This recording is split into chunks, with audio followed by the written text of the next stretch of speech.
এরকম টিচার আম্মা পাঠাইছে, জানোই তো যে আম্মা কেমন করে তোমার কথা, একটু দিবা? কেন? দাও না। আমি যাই। হ্যাঁ, আচ্ছা দাও। আমার বয়ফ্রেন্ডটা যদি জাভেদ ভাইয়ের মতো হতো। আমি আছি বিপদের মধ্যে, ঝামেলার মধ্যে, আর তুই ফাঁসলামি করছিস আমার সাথে। ও মা, তুমি একসাথে দুই নৌকা পা দিচ্ছ আর আমি কিছু বললেই দোষ। আপনি এখানে এসে কি করতেছেন? তোরাই ধরছো কেন? তুমি তুমি তুমি পাল্টাই গেছো, শুনো। আমার না এখন পড়তে বসতে হবে, অনেক পড়া আছে। এই শুনো, নুরির সাথে তোর সম্পর্কটা কি? আরে আমি আমার প্রেমিকা। এটা কি বললেন? নুরির সাথে আমার সম্পর্ক ভাই ছোটবেলা থেকে, বুঝছেন ভাই?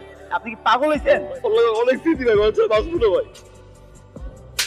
আমি কবে বলছি আপনাকে আমি ভালোবাসি? আপনি শহরে আসেন, আমার গ্রামের মানুষ, এই জন্য আসেন, আমি সুন্দর করে দুটো কথা বলি, দেখা করি, তার মানে কি আমি আপনার ভালোবেসে ফেলছি? আপনি এগুলো ভেবে ফেলবেন? আপনি যদি নেক্সট টাইম আমার সামনে আসতে চেষ্টা করছেন না, তো আপনার খবর আছে।